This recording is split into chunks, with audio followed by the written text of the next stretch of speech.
Groupe Peloux, l'immobilier bien plus encore présente Le Grand Matin Sud Radio Week-end. Osez investir. Thomas Binet.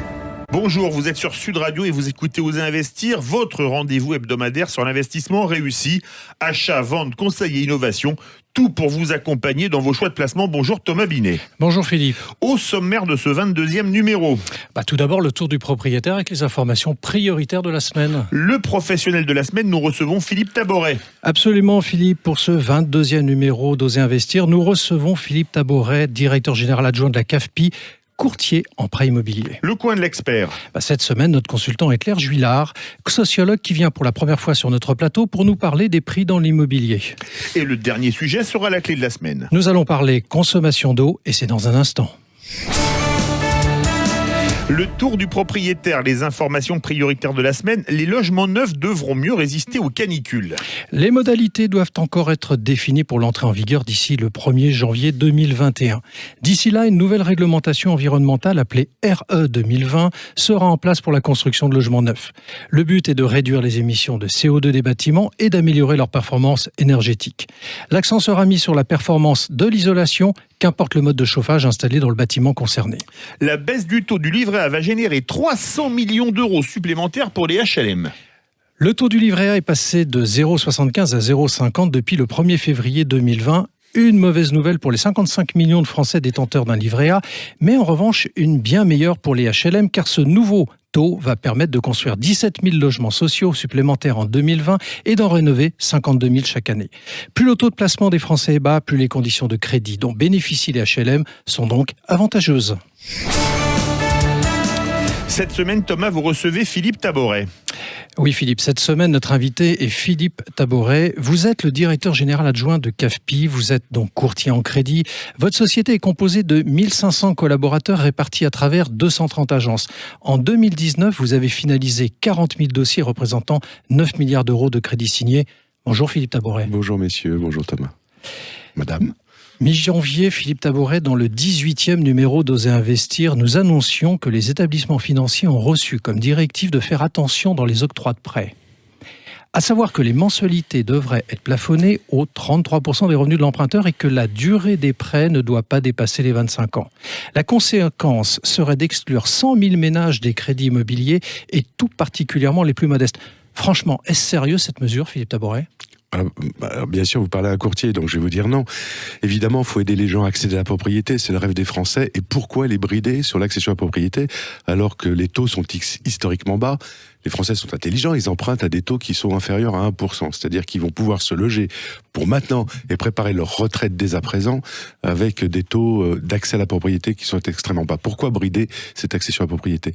Alors, ces mesures avaient pour ambition de contrôler le crédit, de moins distribuer, peut-être de faire prendre moins de risques à la banque.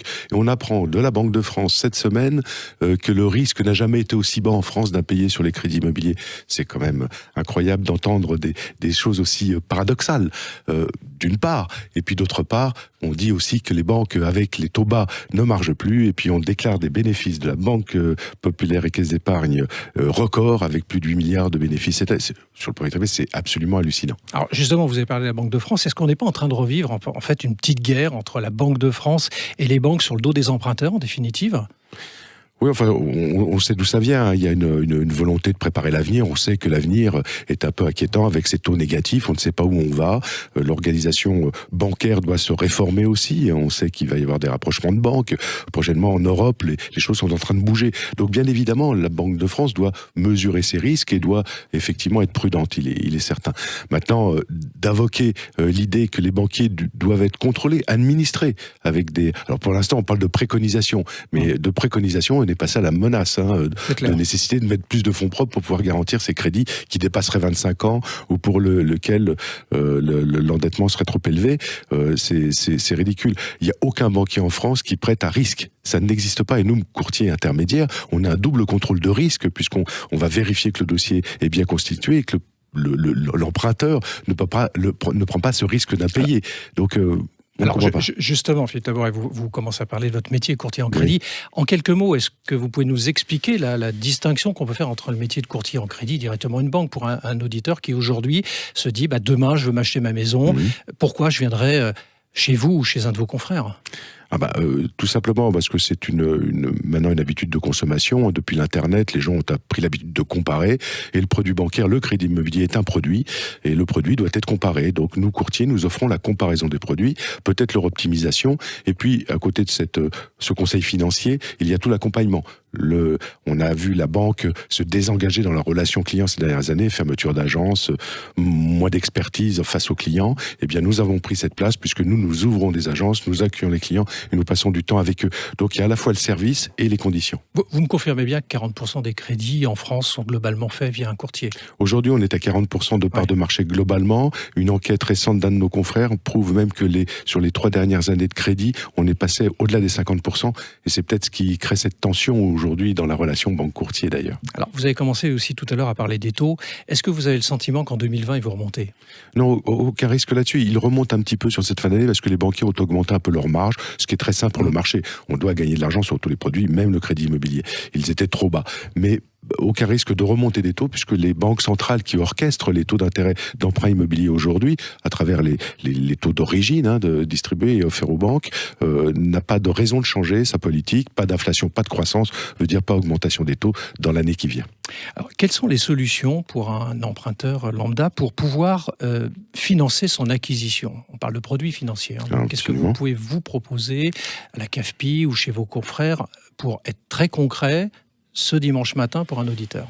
Alors, il y a 2 types d'acheteurs ou d'emprunteurs. Ouais. Il y a l'acheteur de sa résidence principale. Absolument. À ce moment-là, on va étudier la situation personnelle du ménage ou de la personne qui emprunte et qui achète et voir s'il peut avoir droit à des prêts aidés, des prêts du style prêt à taux zéro, il y en a d'autres qui peuvent participer au financement du projet. On va s'assurer que l'assurance aussi le couvre bien de bonnes conditions. On va trouver la banque qui aime ce profil et qui va offrir les meilleures conditions d'emprunt pour ce crédit. Et puis on va essayer d'optimiser tout ça pour rapidement lui apporter des solutions et des réponses optimisées. Et puis il y a l'investisseur. Lui, l'investisseur a une approche plus financière. Son achat a pour but de lui rapporter un loyer qui va payer une partie du crédit. Il y a l'effet de levier du crédit sur l'investissement immobilier qui est en forte hausse d'ailleurs. Faut le signaler, les Français ont aussi bien compris que pour préparer leur retraite, l'immobilier était un très très bon placement sûr et qui rapporte pas si mal, tout compte fait. Et donc là, on va avoir une approche plus fiscale avec quelques conseils qui vont permettre effectivement d'optimiser cet effet de levier sur l'investissement immobilier. Mais dans tous les cas, le meilleur conseil qu'on puisse donner, c'est de s'adresser à un courtier pour être accompagné dans la réflexion de ce projet. Est-ce qu'il y a des pièges à éviter pour un emprunteur dans son emprunt, dans ce qu'il veut mettre en place? Est-ce qu'il y a des pièges naturels? Comme j'ai pour l'habitude de dire, aujourd'hui, un banquier qui prête, c'est pour gagner un client. C'est pas tellement pour faire un prêt hypothécaire et gagner des intérêts dessus. C'est pour gagner un client en compte à qui il va vivre une relation bancaire et donc vendre des produits.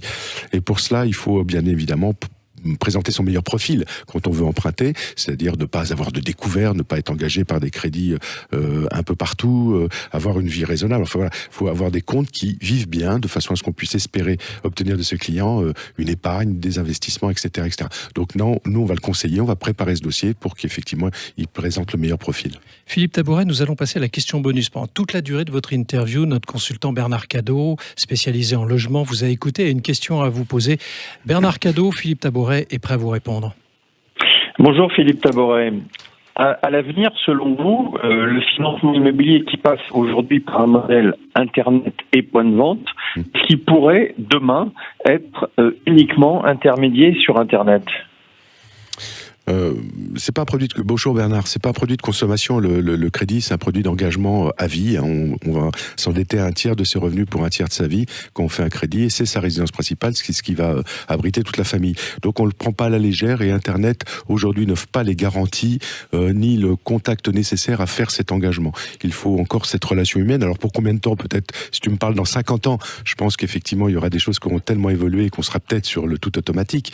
Mais aujourd'hui, en tout cas pour les 10 années qui viennent, nous on est certain que le digital doit s'associer à l'humain pour effectivement apporter le meilleur conseil et réassurer cet engagement fort. Merci Philippe Tabouret de nous avoir rendu visite dans Oser Investir. Et je rappelle que vous êtes le directeur général adjoint de CAFPI. Merci et à très bientôt. Merci Thomas. Le coin de l'expert. Et cette semaine, c'est Claire Juillard. Claire Juillard, vous êtes sociologue, spécialiste de l'immobilier. Claire, en matière de prix immobilier, le paysage est saturé de données.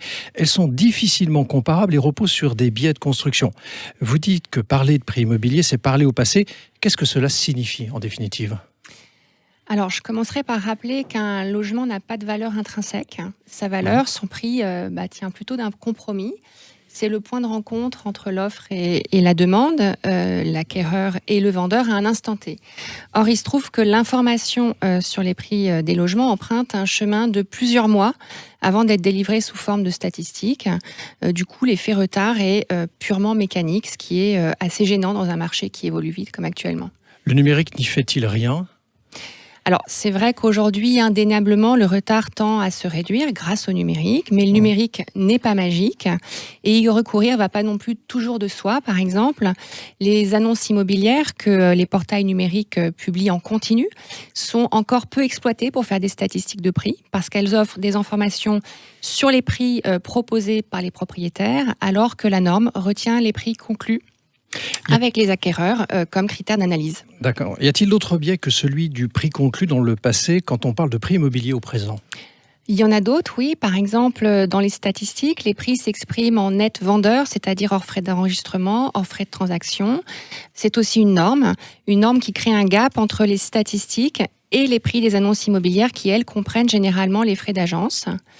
Le flou tient aussi à la diversité des valeurs exprimées dans les statistiques, entre prix médian et prix moyen par exemple, et puis à la diversité des échelles temporelles entre statistiques mensuelles et trimestrielles par exemple, si bien que si on n'y prête pas attention, on confond facilement en les comparant des valeurs qui ne correspondent pas à la même mesure des prix au même moment. Merci Claire Juillard. Et maintenant, place à la clé de la semaine, vous souhaitez nous parler de consommation d'eau. Et oui, qui n'a jamais pesté contre la personne en train de se doucher car elle y passait trop de temps ? On a beau leur demander de se dépêcher et de ne pas gâcher d'eau, rien n'y fait. Vous voulez nous parler de la start-up française Hydrao ? Oui, en effet, cette start-up souhaite sensibiliser les consommateurs au volume d'eau dépensé sous la douche et les encourager à réduire leur facture. Pour ce faire, elle a créé un pommeau de douche connecté. L'éclairage intégré à la pomme de douche change de couleur dès lors qu'un certain volume d'eau s'est écoulé. Et alors, qu'est-ce que c'est et comment ça fonctionne ? Lorsque vous prenez votre douche, Philippe, le pommeau est paramétré pour qu'il affiche une couleur verte rassurante avant de changer de couleur par palier de 10 litres d'eau consommée. Il vire progressivement au bleu jusqu'à 20 litres avant de passer au violet, puis de finir en rouge au-delà de 40 litres. La douche constitue 40% de l'eau consommée par un foyer à raison de 75 litres d'eau par douche et par personne. La facture peut représenter jusqu'à 240 € par an et par personne. Sur la base de ces estimations, ce pommeau intelligent affirme pouvoir faire baisser la note de 56% pour la ramener à moins de 110 €.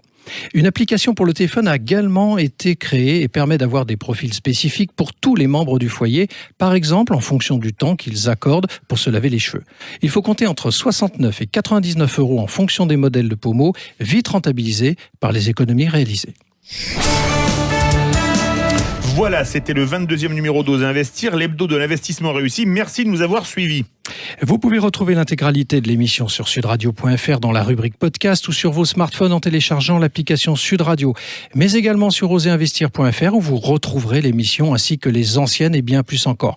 Juste avant de nous quitter, Philippe, un petit mot pour parler de nos amis de l'émission On parle IMO et de sa bande de chroniqueurs autour de Marc Ezrati. Samedi 22 février de 9h30 à 10h, une émission à ne pas rater car le thème sera l'emploi dans l'immobilier avec une opération spéciale 1000 emplois à saisir en 10 minutes. Donc tous à vos postes samedi prochain, d'ici la bonne semaine. Et à dimanche prochain.